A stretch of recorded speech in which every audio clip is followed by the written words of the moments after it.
जय मसीह की मेरे दोस्तों, मैं डॉक्टर सुश्रुत प्रधान फिर से एक बार इस खास कार्यक्रम में आपका स्वागत करता हूं।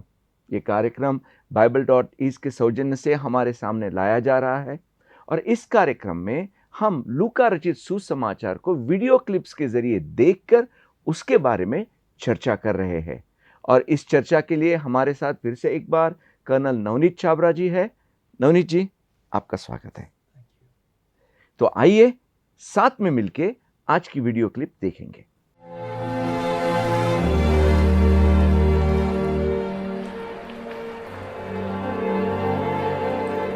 लोगों को ऊपर लिखी शिक्षा देने के बाद मसीह यीशु कफरनहूम नगर लौट गए। वहां एक सेनापति का एक अत्यंत प्रिय सेवक रोग से बिस्तर पर था। रोग के कारण वो लगभग मरने पर था। मसीह यीशु के विषय में मालूम होने पर सेनापति ने कुछ वरिष्ठ यहूदियों को मसीह यीशु के पास इस विनती के साथ भेजा कि वो आकर उसके सेवक को चंगा करें। उन्होंने मसीह यीशु के पास आकर उनसे विनती कर कहा, ये सेनापति निश्चय ही आपकी इस दया का पात्र है, क्योंकि उसे हमारे राष्ट्र से प्रेम है तथा उसने हमारे लिए सभागृह भी बनाया है। इसलिए मसीह यीशु उनके साथ चले गए। मसीह यीशु उसके घर के पास पहुंचे ही थे कि सेनापति ने अपने मित्रों के द्वारा उन्हें संदेश भेजा, प्रभु आप कष्ट न कीजिए, मैं इस योग्य नहीं हूँ कि आप मेरे घर पधारें। अपनी इस अयोग्यता को ध्यान में रखते हुए मैं स्वयं आपसे भेंट करने नहीं आया।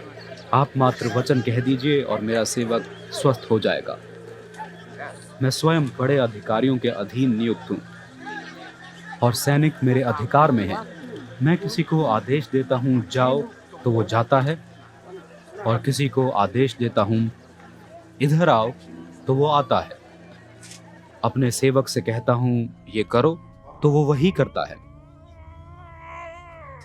ये सुनकर मसीह यीशु अत्यंत चकित हुए और मुड़कर पीछे आ रही भीड़ को संबोधित कर बोले, मैं ये बताना सही समझता हूँ कि मुझे इजराइलियों तक में ऐसा दृढ़ विश्वास देखने को नहीं मिला।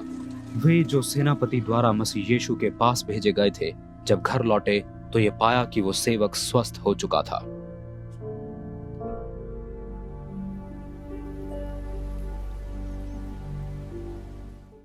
Welcome back. नवनीत जी, हमने इस वीडियो क्लिप में इस सेनापति के बारे में देखा कि किस तरह से उसके सेवक के जो जीवन में यीशु मसीह का चमत्कार उसने अनुभव किया। तो इसके जरिए हम क्या सीख सकते हैं? ये कहानी जो सेंचुरियन की है जी, यानी कि एक अधिकारी की है जिसके नीचे बहुत से सैनिक हैं जो काम करते हैं। ये मत्ती सुसमाचार में भी दी हुई है और अभी हमने इसको लूका के अंदर पढ़ा। अगर इसमें आप देखें तो चार बातें जो हैं बिल्कुल सामने आती हैं।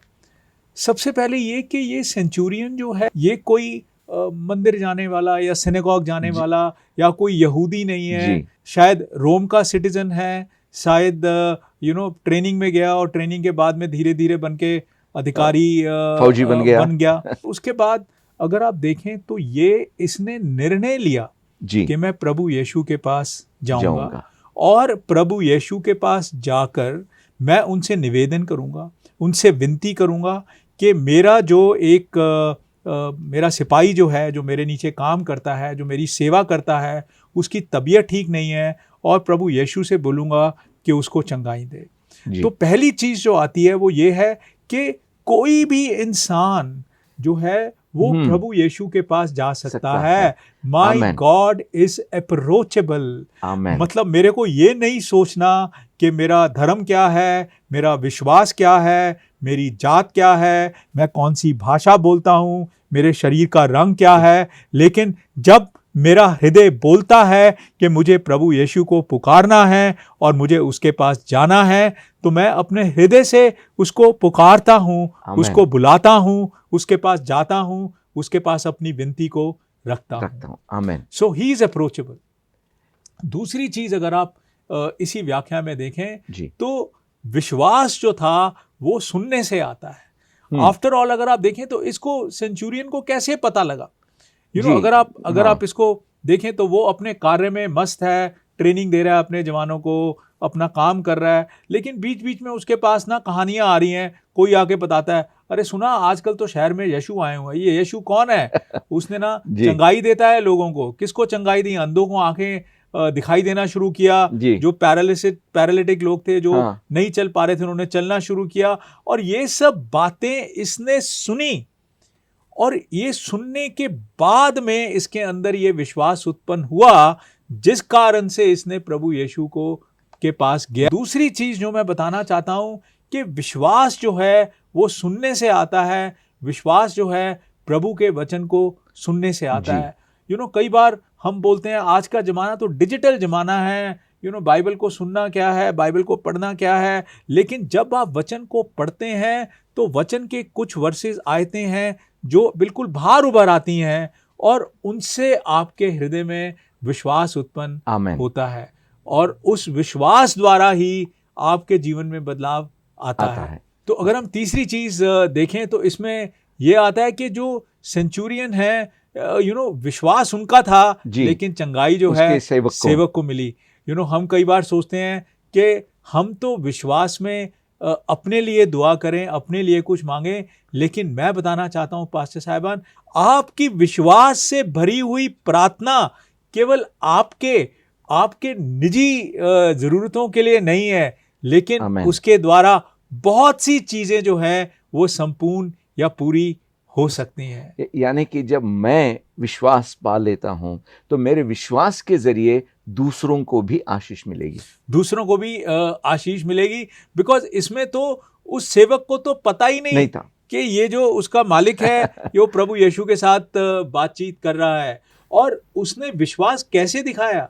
उसने विश्वास ये दिखाया कि आपको चलने की जरूरत नहीं है, प्रभु यीशु आपके वचन में क्षमता है, आपके बोल में क्षमता है। आप यहीं बैठे बैठे अगर बोल देंगे तो अपने आप मेरे सेवक को चंगाई मिल जाएगी। क्योंकि मैं भी एक अधिकारी हूं, मैं हर जगह अपने ऑफिस से निकलता नहीं हूं, वहीं से बोलता हूं इस दीवार को नीला कर दो, शाम तक नीली हो जाती है। यहाँ पे गेट बना दो, शाम तक गेट बन जाता है। तो जैसे मैं अधिकारी होने के नाते अपने बोल द्वारा, अपने वचन द्वारा कार्य कराता हूं, प्रभु आप तो सृष्टि के रचना करने वाले परमेश्वर हैं, आपके बोल द्वारा तो कुछ भी हो सकता है। ये जो सीख है जो सेनापति के इस इंसिडेंट से हम सीखते हैं वो बहुत ही इम्पोर्टेंट है, क्योंकि पहली बात जो आपने बोली कि कोई भी यीशु मसीह के पास जा सकता है। आपको कुछ ज़्यादा रिलीजियस होने की ज़रूरत नहीं, आपको ज़रूरत है आप यीशु मसीह का नाम लो और उसके पास आप जा सकते हो। और दूसरी चीज़ जो आपने कही कि ये जो आदमी था वो अपने सेवक से प्यार करता था और विश्वास उस सेनापति के पास था, लेकिन चंगाई जो मिली थी वो उसके सेवक को मिली थी। और तीसरी महत्वपूर्ण बात जो आपने कही कि वहाँ पे उसको पता चला कि यीशु मसीह को यहाँ तक आने की भी ज़रूरत नहीं है, उसके जो बातों में, उसके जो वचनों में जो ताकत है वो उसको ठीक कर सकती है।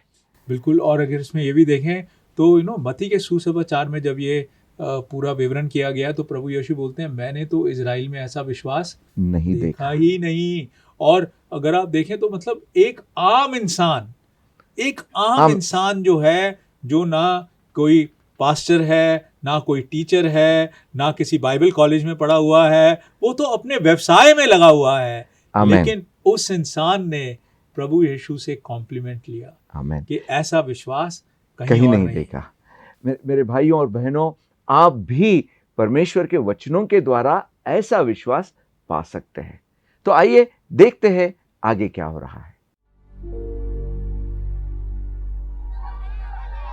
इसके कुछ ही समय बाद मसीह यीशु नाइन नामक एक नगर को गए। एक बड़ी भीड़ और उनके शिष्य उनके साथ थे। जब वो नगर द्वार पर पहुंचे, एक मृत व्यक्ति अंतिम संस्कार के लिए बाहर लाया जा रहा था। अपनी माता का एक लौता पुत्र, और वो स्वयं विधवा थी, और उसके साथ नगर की एक बड़ी भीड़ थी। उसे देख मसीह यीशु करुणा से भर उठे। उन्होंने उससे कहा, रो मत। तब उन्होंने जाकर उस अर्थी को स्पर्श किया। ये देख वे जिन्होंने उसे उठाया हुआ था रुक गए। तब मसीह यीशु ने कहा, युवक, मैं तुमसे कहता हूं, उठ जाओ। मृतक उठ बैठा और वार्तालाप करने लगा। मसीह यीशु ने माता को उसका जीवित पुत्र सौंप दिया। वे सभी श्रद्धा में परमेश्वर का धन्यवाद करने लगे। वे कह रहे थे, हमारे मध्य एक तेजस्वी भविष्यद्वक्ता का आगमन हुआ है। परमेश्वर ने अपनी प्रजा की सुधि ली है। मसीह यीशु के विषय में ये समाचार यहूदिया प्रदेश तथा पास के क्षेत्रों में फैल गया। हमने देखा यहाँ पे कि कैसे यीशु ने एक दुख भरी कहानी को पूरी तरह से बदल दिया। तो आइए उसके बारे में हम नवनीत जी से पूछेंगे। नवनीत जी, यहाँ पे हम 9 में देखते हैं कि ये जो विधवा थी उसकी कहानी तो बहुत दुख भरी थी, लेकिन यीशु आते ही सब कुछ बदल गया। तो यहाँ से हम क्या पा सकते हैं? अगर आप इसको थोड़ी गहराई में देखें और इस पे मनन करें, अगर हम प्रभु का वचन जब हम पढ़ते हैं उस पे मनन करते हैं तो परमेश्वर हमसे बातचीत करता है। तो सबसे पहली चीज मनन करने की, इस विधवा स्त्री के जीवन में ये दूसरा धक्का था जी। पहला धक्का, उसने अपना पति खो दिया था और वो उसने विधवा का रूप धारण किया। और दूसरा धक्का कि उसने अपना इकलौता पुत्र जो है वो खो दिया था। और अब उसके जीवन में आगे केवल अंधकार था, क्योंकि अगर आप उस समय के कल्चर को, उस समय के अगर आप रीति रिवाज को समझें तो एक स्त्री जिसने अपना पति खोया, अपनी संतान खोई, और वो भी इकलौती संतान को खोया, तो उसके बाद जीवन में क्या है? अंधकार ही है, अनसर्टेनिटी है जी। भय है कि अगले दिन की शुरुआत कैसे होगी और किस प्रकार से वो दिन चल पाएगा। और इस सब विचारों का बोझ लेकर वो फ्यूनरल प्रोसेशन वहां से बाहर निकल रही थी और प्रभु यीशु अपने चेलों के साथ दूसरी ओर से आ रहे थे। सो इन ए फ्यूनरल प्रोसेशन, यानी कि लोग उसको ले जा रहे थे दफनाने के लिए, और उस दूसरी ओर से प्रभु यीशु जो हैं वो आ रहे थे। सबसे अच्छी चीज जो मेरे को इसमें लगी कि हम लोग पढ़ाते रहते हैं लोगों को, ask and you shall receive, मांगो और तुम्हें मिलेगा, seek and you shall find, knock and the door will be open, खटखटाओ और दरवाजा खुलेगा। लेकिन इसमें तो उस स्त्री ने कुछ मांगा ही नहीं जी। इसमें तो कोई कम्युनिकेशन ही नहीं हुआ, इसमें तो कोई प्रार्थना की रिक्वेस्ट ही नहीं हुई, इसमें तो कोई गुजारिश ही नहीं हुई, इसके अंदर तो कोई निवेदन ही नहीं हुआ, कोई विनती ही नहीं हुई। लेकिन प्रभु यीशु ने उसके दुख को समझा।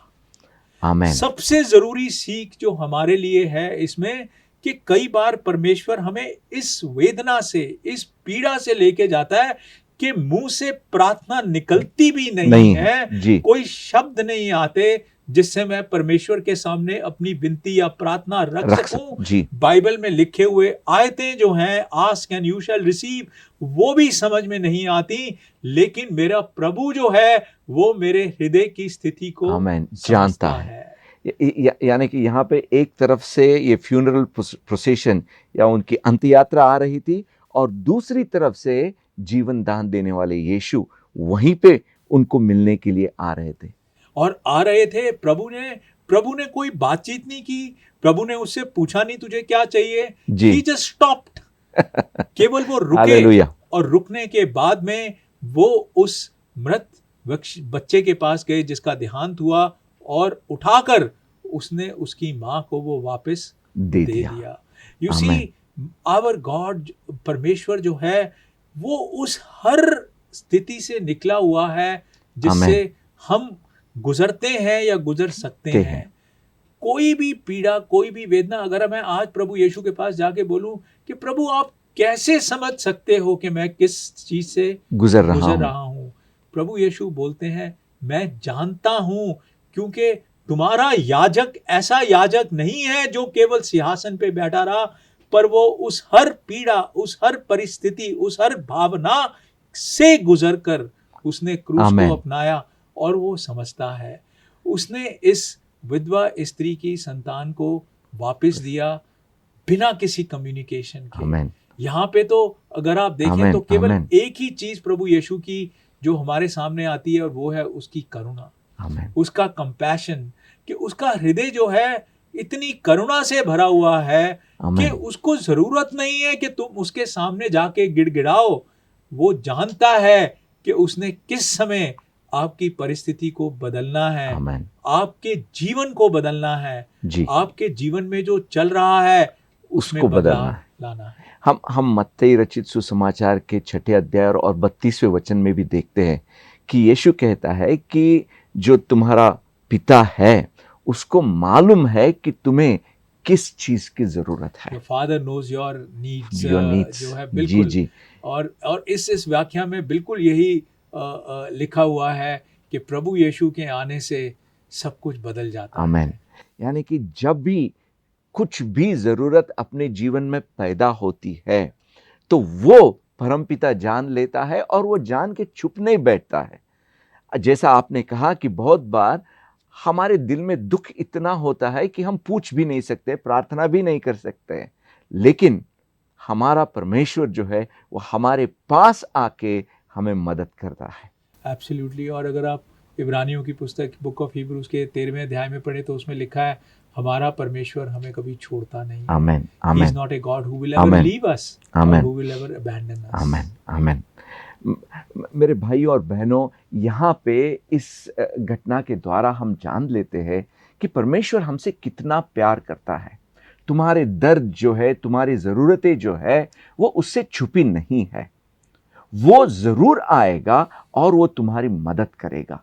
और जब यीशु ने उस विधवा की मदद की और लोगों ने देखा तो उसके बाद ये कहा गया है 16वें वचन में, वे सब श्रद्धा में परमेश्वर का धन्यवाद करने लगे और वे कह रहे थे कि हमारे मध्य एक तेजस्वी भविष्यवक्ता का आगमन हुआ है। परमेश्वर ने अपनी प्रजा की सुधि ली है। परमेश्वर आपकी सुन रहा है और देख रहा है। आइए देखते हैं आगे क्या होगा। यूहन्ना के शिष्यों ने उन्हें इस विषय में सूचना दी। यूहन्ना ने अपने 2 शिष्यों को प्रभु के पास इस प्रश्न के साथ भेजा, जिनके आगमन की प्रतीक्षा की जा रही है, क्या आप ही हैं या हम किसी अन्य की प्रतीक्षा करें? जब वे दोनों मसीह यीशु के पास पहुंचे, उन्होंने कहा, बपतिस्मा देने वाले यूहन्ना ने हमें आपके पास ये पूछने भेजा है, जिनके आगमन की प्रतीक्षा की जा रही है, क्या वो आप ही हैं या हम किसी अन्य की प्रतीक्षा करें? ठीक उसी समय मसीह यीशु अनेकों को स्वस्थ कर रहे थे, जो रोगी, पीड़ित और दुष्ट आत्मा के सताए हुए थे। वो अनेक अंधों को भी दृष्टि प्रदान कर रहे थे। इसलिए मसीह यीशु ने उन्हें उत्तर दिया, तुमने जो कुछ सुना और देखा है उसकी सूचना यूहन्ना को दे दो। अंधे दृष्टि पा रहे हैं, अपंग चल रहे हैं, कोढ़ी शुद्ध होते जा रहे हैं, बहरे सुनने लगे हैं, मृतक जीवित किए जा रहे हैं तथा कंगालों में सुसमाचार का प्रचार किया जा रहा है। धन्य है वो जो मेरे कारण ठोकर नहीं खाता है। यूहन्ना का संदेश लाने वालों के विदा होने के बाद मसीह यीशु ने भीड़ से यूहन्ना के विषय में कहना प्रारंभ किया, तुम्हारी आशा जंगल में क्या देखने की थी? Welcome back. मेरे दोस्तों, हमने देखा कि किस तरह से यीशु मसीह जो सेनापति था उसके विश्वास के जरिए उसके सेवक को ठीक किया, और जो विधवा थी उसने पूछा भी नहीं, फिर भी यीशु ने उनकी मदद की। और फिर हम देखते हैं बपतिस्मा देने वाले यूहन्ना ने उसको पूछने के लिए, यानी कि यीशु मसीह को पूछने के लिए उसके शिष्यों को भिजाया कि तू ही है ये मसीहा या और कोई आने वाला है। तो नवनीत जी, पहली बात तो मैं आपको पूछना चाहता हूं कि यूहन्ना जो बपतिस्मा देने वाला था उसी ने कहा था यीशु मसीह के बारे में कि ये मसीहा है, फिर इसने ये प्रश्न क्यों पूछा? अगर हम अगेन एक जब भी हम वचन को पढ़ते हैं और उस पे मनन करते हैं, और कई बार जब हम मनन करते हैं हमें एक सामान्य मनुष्य के अनुसार उस हादसे को देखना चाहिए जी। इस समय जो यूहन्ना है, जॉन द बैप्टिस्ट है, वो जेल में है। जी। उसको मालूम नहीं उसका क्या अंत होना है। जी। उसने अपना पूरा जीवन जो है केवल तैयारी में लगाया प्रभु यीशु के आने के लिए। जी। सो हिज एंटायर लाइफ, उसका पूरा जीवन जो था वो एक रास्ता बनाने के, he was a way maker for the coming of Christ, प्रभु यीशु के आने के लिए। तो कई बार क्या होता है, जब हम अपने जीवन का पूरा वेट जो है, जो पूरा वजन जो है वो एक ही जगह पे डालते हैं। जी। ठीक है, उसने कोई 4-5 काम नहीं नहीं किए किए, एक ही काम मैंने एक किया। चर्च भी खोल दिया और मैंने एक मिनिस्ट्री भी चला दी, मैंने ये भी ना, उसने एक ही काम किया कि लोगों को बोला रिपेंट, जी पश्चाताप करो, आने वाला है जी मसीहा। He was preparing the way. तो जब एक इंसान अपने जीवन का पूरा वजन केवल एक ही चीज में डालता है तो कई बार मन में डाउट या शंका या शोभा आना हो जाता है। And that is why it came to him. उसके मन में ये आया कि क्या मैं एक बारी पूछवा लूं कि आर यू द क्राइस्ट, क्या तुम मसीहा हो? जी so it is not wrong to doubt. अगर आज मेरे से कोई पूछता है कि क्या उसने डाउट करना गलत है, डाउट करना गलत नहीं है। हम एक सामान्य मनुष्य हैं, हमारे मन के अंदर शंका आती है, हमारे मन में डाउट आता है, बट प्रश्न ये है, क्या मैं उस डाउट के साथ जीता हूं या वो मैं डाउट जो है या वो शंका है प्रभु के क्रॉस पे रखता हूं और उससे पूछता हूं कि प्रभु मुझे इसका उत्तर दीजिए। और उसने प्रभु यीशु से पूछा, और सबसे अच्छी चीज है प्रभु यीशु ने भी डायरेक्ट जवाब नहीं दिया, कुछ भी नहीं कहा। प्रभु यीशु ने ये नहीं बोला हाँ मैं ही मसीहा हूं, प्रभु यीशु ने बोला यूहन्ना देख क्या हो रहा है, पढ़ा है नबियों की किताबों पुस्तक में पढ़ा है कि अंधे देख पाएंगे और लंगड़े जो हैं चल पाएंगे। See it's a very beautiful passage. A man in doubt, मनुष्य ने अपनी शंका बताई और प्रभु यीशु ने उसको उत्तर दिया। और यहाँ पे जो 23वें वचन में जो यीशु मसीह कहता है वो मेरे ख्याल से बहुत ही महत्वपूर्ण है। धन्य है वह जिसका विश्वास मुझ पर से नहीं उठता। यानी कि यहाँ पे एक तरह की जो शैतान के द्वारा कोशिश हो रही थी कि जो बपतिस्मा देने वाला यूहन्ना है उसका विश्वास उठ जाए, यानी कि हमारे जीवन में भी उसी तरह का हल्ला हो सकता है। बिल्कुल हो सकता है, और कई बार होता है कि विश्वास है लेकिन कई बार ऐसे इस प्रकार से होता है कि विश्वास डगमगा जाता है। बिल्कुल होता है पास्टर जी। लेकिन फिर से वापस वचन में जाएं तो फिर विश्वास आता है। विश्वास आने के लिए केवल वचन ही चाहिए और कुछ नहीं।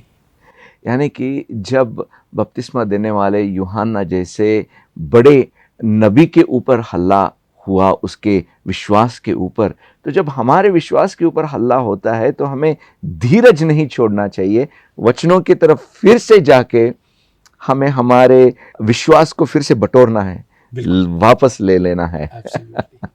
तो आपको धन्यवाद फिर से एक बार नवनीत जी कि आपने इतनी सारी बातें गहराई से हम सबको बताई है।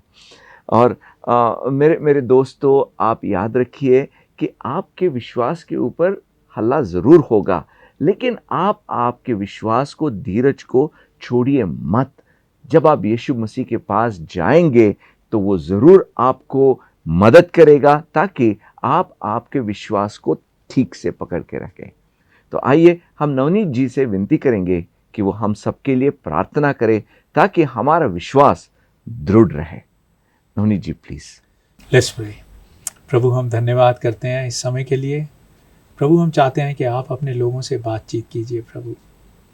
प्रभु अपने वचन द्वारा बातचीत कीजिए। प्रभु, सेंचुरियन का विश्वास प्रभु उसने विश्वास द्वारा ग्रहण किया। उस विधवा स्त्री ने तो प्रभु कोई विश्वास दिखाया ही नहीं, केवल आपकी करुणा द्वारा ग्रहण किया। आमीन। और प्रभु कई बार विश्वास भी डगमगा जाता है। धन्यवाद परमेश्वर, धन्यवाद। हम चाहते हैं कि आप अपने लोगों को सुरक्षित रखें, आशीषित करें और प्रभु उनके साथ रहिए। धन्यवाद प्रभु, यीशु के नाम में मांगते हैं, आमीन आमीन। थैंक यू नवनीत जी। और मेरे दोस्तों, हम देख रहे हैं कि किस तरह से यीशु मसीह का जीवन अलग अलग लोगों को प्रभावित कर रहा है और आशीषें उनके लिए ला रहा है। और मुझे विश्वास है कि आप भी आपके जीवन में उस आशीषों को महसूस कर रहे हैं और अनुभव कर रहे हैं। आप Bible.is ऐप को डाउनलोड करना मत भूलिए, जिसके ज़रिए आप आपकी भाषा में परमेश्वर का वचन सुन सकेंगे, पढ़ सकेंगे और देख भी सकेंगे। तो अगले एपिसोड में हमसे जुड़ना मत भूलिए। तब तक के लिए धन्यवाद। जय मसीह की। एक नई बाइबल इज़ ऐप मुफ्त में आज ही डाउनलोड करें ताकि आप पाएं प्रभु का शुद्ध सुनाई देने वाला वचन अपनी उंगलियों पर। आसानी से सुनने की योजना बनाएं, नोट्स लें और सच्चाई का सामना करें। इसमें आप क्या पाएंगे? प्रभु के वचन को हाई क्वालिटी एवं नाटकीय ऑडियो में सुने। ऑफलाइन सुनने और पढ़ने के लिए अपना पसंदीदा वर्जन डाउनलोड करें। हमारे पास मुफ्त में 1300 से भी अधिक भाषाएं उपलब्ध हैं। 500 से भी अधिक भाषाओं में गॉस्पेल फिल्में देखकर यीशु के जीवन और सेवकाई के बारे में जानें। शास्त्र प्लेलिस्ट खोजें और बनाएं। उन्हें अपने दोस्तों, परिवार और सोशल मीडिया पर भी बांटें ताकि आप प्रभु के वचन का एक साथ अध्ययन कर सकें। तो आज ही बाइबल इज़ ऐप डाउनलोड करें। प्रभु को आपकी अपनी भाषा में बोलते हुए सुनें। नई बाइबल इज़ ऐप जो सबको ध्यान में रखकर बनाई गई है।